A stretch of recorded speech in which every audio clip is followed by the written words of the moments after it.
नमस्ते।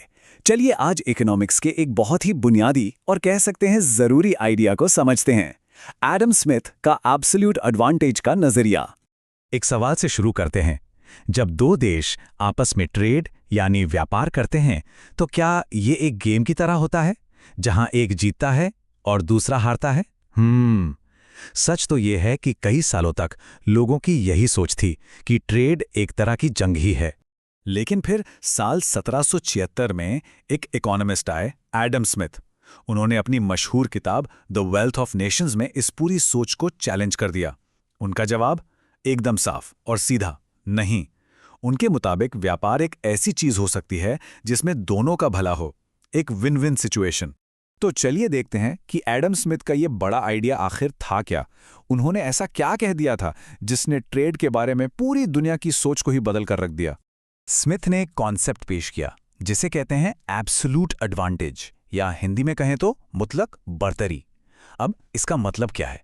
सीधे शब्दों में, जब कोई एक देश किसी चीज को दूसरे देश के मुकाबले कम मेहनत, कम वक्त या कम पैसों में बना ले, मतलब ज्यादा एफिशिएंटली बना ले। अब वो सारी टेक्निकल डेफिनेशन एक तरफ रखिए, असली चीज इस स्लाइड पर है। अगर पूरा कॉन्सेप्ट एक लाइन में समझना हो तो वो ये है, मैं ये चीज तुमसे बेहतर भी बना सकता हूं और सस्ता भी। बस इतना ही है एब्सोल्यूट एडवांटेज। ठीक है, मान लिया कि एक देश किसी चीज में दूसरे से बेहतर है, ये तो साफ है। लेकिन इससे दोनों देशों का फायदा कैसे हुआ? वो विन विन वाली बात कहां से आई? यहां पर आता है असली जादू, और जवाब छिपा है एक लफ्ज में, स्पेशलाइजेशन, यानी विशेषज्ञता की ताकत में। देखिए, एडम स्मिथ का पूरा नजरिया ना इन 4 पिलर्स पर टिका हुआ है। शुरुआत होती है एफिशिएंसी से, यानी ये पहचानना कि कौन सा देश क्या काम बेहतर करता है। फिर आती है स्पेशलाइजेशन, मतलब जो देश जिस काम में बेहतर है उसे सिर्फ वही काम करना चाहिए। इससे जुड़ता है डिवीजन ऑफ लेबर, जब कोई एक ही काम बार बार करता है तो वो उसमें एक्सपर्ट बन जाता है। और इन सबको आपस में जोड़ने के लिए सबसे जरूरी चीज है फ्री ट्रेड, यानी व्यापार में कोई रोक टोक ना हो। इस पूरी थ्योरी को और आसान बनाने के लिए चलिए एक छोटा सा सिंपल सा एग्जाम्पल लेते हैं, एक कहानी दो देशों की। तो फर्ज कीजिए दो देश हैं, इंडिया और सऊदी अरेबिया, और ये दोनों सिर्फ 2 चीजें बनाते हैं, गेहूं और तेल। अब जरा इस टेबल पर नजर डालिए। इंडिया में एक वर्कर एक दिन में 100 किलो गेहूं उगा सकता है, या फिर 10 लीटर तेल निकाल सकता है।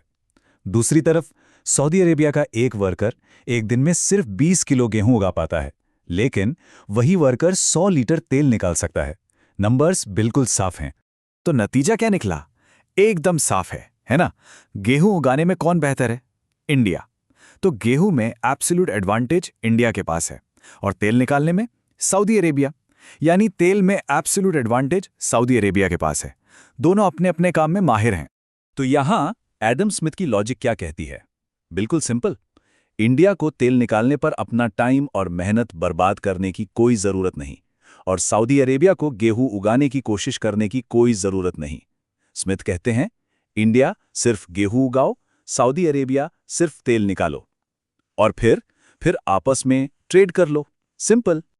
और इस सिंपल से सिस्टम के फायदे, वो तो कमाल के हैं। पहला, रिसोर्सेज का सबसे बेहतर इस्तेमाल होता है, कोई वेस्टेज नहीं। दूसरा, पूरी दुनिया में ओवरऑल प्रोडक्शन बढ़ जाता है, और सबसे इंपॉर्टेंट बात, सबके लिए चीजें सस्ती हो जाती हैं। यही तो है वो सच्ची विन विन सिचुएशन जिसमें सबका फायदा है। लेकिन कहानी यहां खत्म नहीं होती। जैसा कहते हैं, हर थियरी परफेक्ट नहीं होती, और एडम स्मिथ के इस इतने खूबसूरत और सिंपल से नजरिए में भी एक बहुत बड़ा सवाल था जिसका जवाब उनके पास नहीं था। एक अधूरा सवाल। और वो सवाल ये था कि क्या होगा अगर कोई एक देश हर चीज बनाने में दूसरे से बेहतर निकल जाए।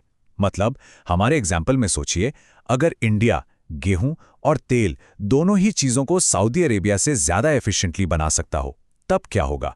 क्या फिर ट्रेड रुक जाएगा? क्या स्मिथ की थ्योरी फेल हो जाएगी?